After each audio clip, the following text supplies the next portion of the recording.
Okay, so just a video on those finger triplets, right? So we've got thumb, first and second fingers.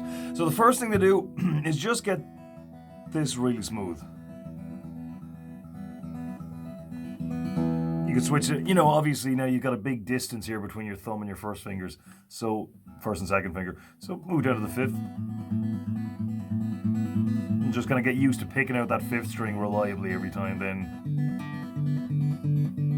If that sounds too boring, you can put a chord on it, obviously.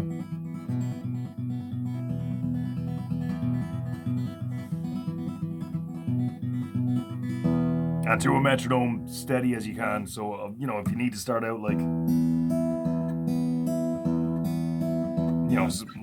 as I always say, however slow you need to do it to get it perfect, then that's the way to go. So just the simplest thing then would be root note and then maybe third and fifth, right? So in the case of A minor, that's going to be fifth string, first and second.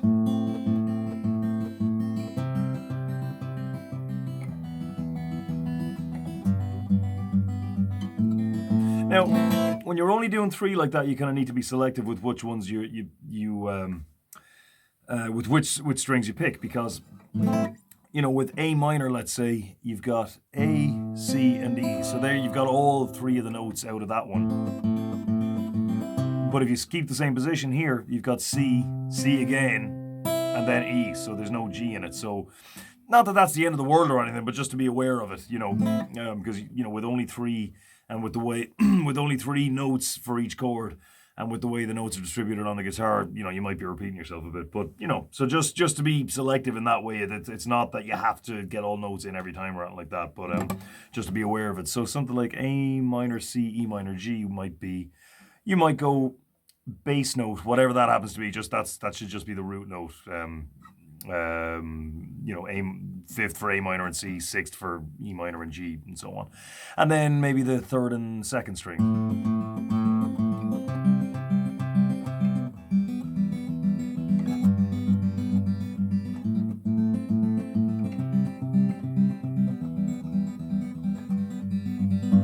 Okay, then of course you've got D as well. So like, let's say A, D, A, E, right? So you've got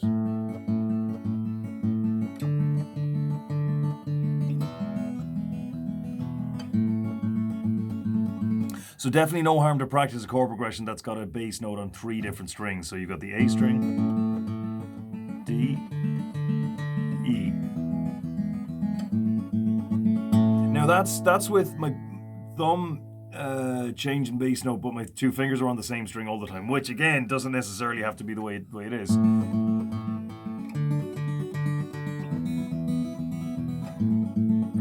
So I might, stay on the third and second strings for the A, first and second for the D, and then maybe first and second as well for the E. So whichever suits. But just kind of know why you're selecting some strings over others, right? 5-string pattern. So now you really don't need to worry about getting the best out of the chord because you've got it all covered now, right? So let's say if we're doing C minor for just whatever. So we'll start off root note, then third and second strings. Then take this whole shape down here and alternate.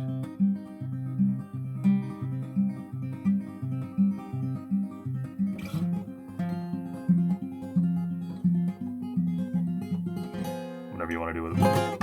That's a really nice one. So when you're moving this shape around, right, you have to. There's two different ways you can move it. Move the whole thing, or move the thumb relative to the fingers, right? So and again, those are two different things to get used to. So when you're kind of, developing this sort of stuff, make sure you get a bit of both in, right? You're moving the whole shape like this. Or you might just be moving the bass note. So now my thumb is moving relative to my fingers, whereas this time it's not. The whole thing is moving together. So those are two different things, and they do need to be practiced separately. Finally then, not finally, six strings, right? So a nice pattern you can do here is just a bass note on its own. and then you've got exactly what we just did then. Back. So this is 5th, 3rd, 2nd, 4th, 2nd, 1st, 5th, 3rd, 2nd, and then finally 6th.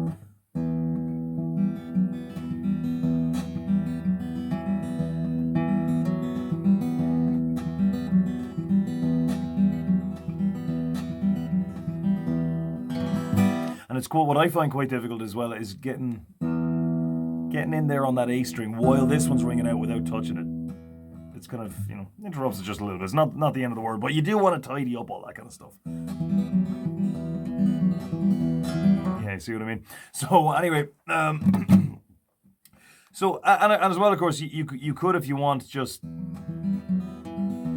do triplets all the way through. So instead of just leaving the bass note like that, 6th, 4th, 3rd, 5th, 3rd, 2nd, 4th, 2nd, 3rd. You had to think about that. Oh, by the way, sorry. This is that E minor add 9. So 7th on the A, 4th on the D.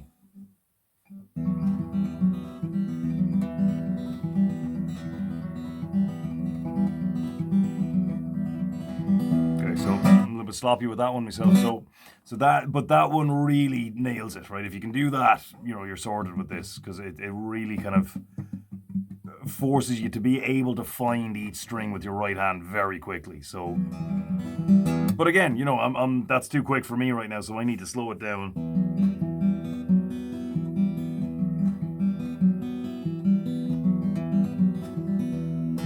And then one more thing.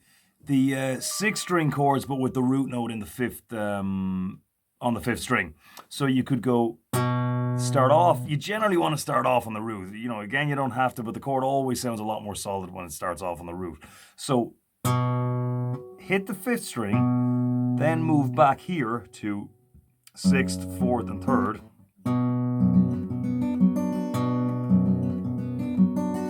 So you're just doing the same thing again. So 6th, 4th, 3rd, 5th, 3rd, 2nd, 4th, 2nd, 1st.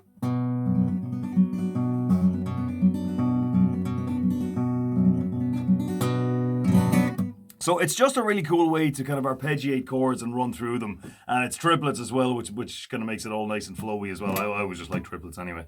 And but the main thing is this.